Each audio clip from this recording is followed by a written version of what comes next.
Mark Halperin joins us right now. He's been the best political reporter of this cycle. I think he's the best political reporter in America. From Mark Halperin's Wide World of News, and most importantly, twoway.tv. That's the right URL, right? I believe it's twoway.tv. Mark, welcome back to the program. Charlie, thank you. Thank you for your kind words. And I'm amazing. You're probably the first person who was at Mar-a-Lago last night who's awake. So congratulations. Well, for the record, I am not a late night guy. I left at like 9:30. Yeah. I got a nice dinner with my wife, and I was asleep at a reasonable hour. So everyone else is recovering. I also don't drink, so that makes it easier.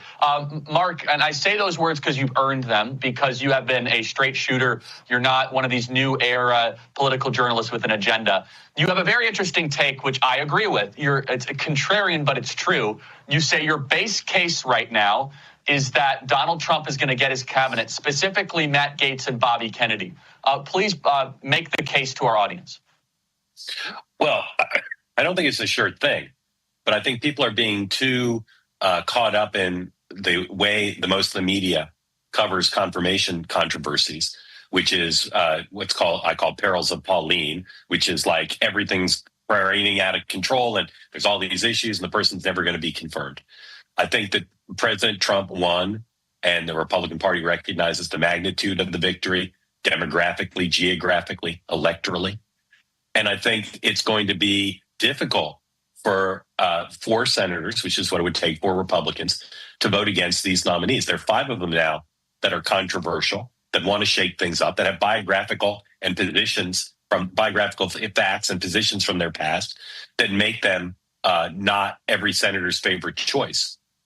But the Trump campaign, the Trump transition rather, has not started to organize MAGA pressure on these senators, has not started to make the case for them.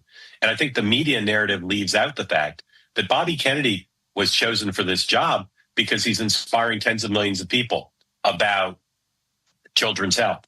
That Pete Hegseth was chosen for the job because he's spoken out passionately about getting wokeism out of the Pentagon. That Tulsi Gabbard was chosen for the job because she's talked about the intelligence community working in a more efficient way. And that Matt Gaetz was chosen for the job because people want an end to the politicization of the Justice Department. I'm not saying they're perfect people. I'm not saying there aren't legitimate questions about their background, but I think people are underestimating the extent to which MAGA will fight for these people, and that Republican senators, not every one of them, will respond to that. No, and so that's an interesting point.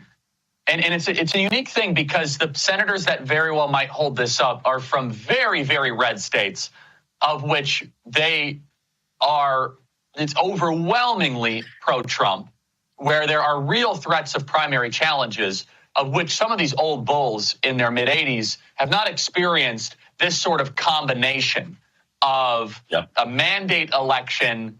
There happen to be in cycle.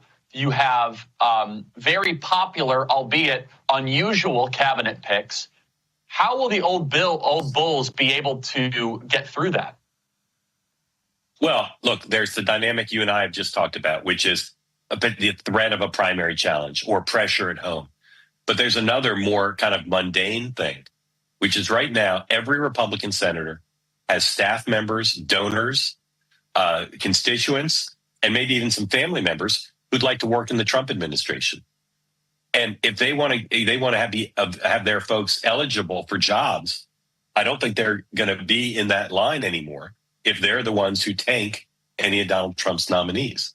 So there's a lot of pressure on them to support, and also just deference, not just to an elected president who just won the popular vote, first Republican to do that in 20 years, but for this particular president who dominates the party unlike any other Republican president since Reagan, and maybe even more than Reagan did. So they're going to be under a lot of pressure. Now, there are 2 Republican senators of the 53, Susan Collins of Maine and Lisa Murkowski of Alaska, who are impervious to most of what we just discussed. And I wouldn't be surprised if they voted against all 5 of the controversial nominees.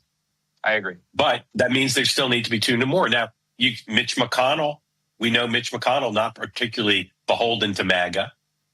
He could vote against them. They'd still need 1 more, But you can imagine that happening. So again, I'm not saying it's a sure thing, but what I'm saying is the tone of the coverage leaves out two important things: why they were picked, the positives of why they were picked, and the prospect that they will in fact be confirmed. But I have to caveat this, Charlie, by saying I have extraordinarily good pro-Trump sources on Capitol Hill, around Mar-a-Lago, who are very pessimistic about Gaetz and about Kennedy in particular. And you can't discount that. So I'm not saying it's a sure thing. I'm just saying I still think it's more likely than not they're confirmed. And I still think the press coverage would lead you to believe their chances were de minimis, and they're not. Yeah, and I think that's right. And so just have we ever seen, Mark, in your reporting career, a president have to go to the mat for a cabinet official? And what does that look like? What does it look like when a president really wants somebody? Yeah. So great question. He's now picked 5 fights that for any other White House transition would be like the monster fight. Like, this is it. He's picked 5, and I think there'll be more. Well, look, what it looks like is you pick someone who's called a confirmation Sherpa, someone with experience on Capitol Hill who develops a strategy. Which senators' votes are going to make a difference? How do we court them? When do we do a courtesy call? Who do we call to lobby them to vote for the nominee? This president is different than most presidents in this regard, in a lot of ways, but in this respect, if there was a story that came out tomorrow that said nominee X had once, been sued by a business partner or had a messy divorce from his wife, there's some presidents who'd be like, whoa, I'm not sure we can stand by this person anymore. Donald Trump, as you know, he just doesn't have that attitude. He'd be like, it's probably fake. Maybe it's real. Who cares? Let's move forward. So he'll fight for them more than most presidents. The bar will be high for him to give up on them, but they have to fight for it too. Donald Trump expects, we saw this with Brett Kavanaugh, he expects his nominees who are under siege, whether it's within their own party or with the press or the other party, he expects them to fight pretty hard. And I think the group he's picked are a bunch of fighters. I think all 5 of them are not going to shrink away. However, it's a long process, background check, confirmation, courtesy calls, confirmation hearing, vote in committee, vote on the floor. And again, I hear from a lot of my sources, some of these people aren't going to make it to a committee hearing, that they'll be out before then because their families are going to say it's not worth it.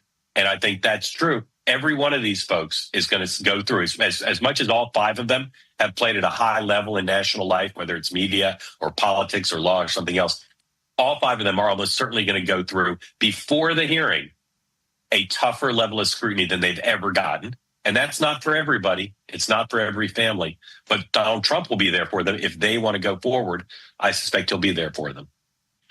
Yeah, and I'll say this. President Trump will go to the mat for them, especially if it's one that he made the decision for. If he felt as if he was being strong-armed by somebody else around him, then that is a different calculus. Would you agree with that, Mark? Great insight. It's absolutely the case. And to be honest, this personnel process has been, even by Trump standards, extremely chaotic.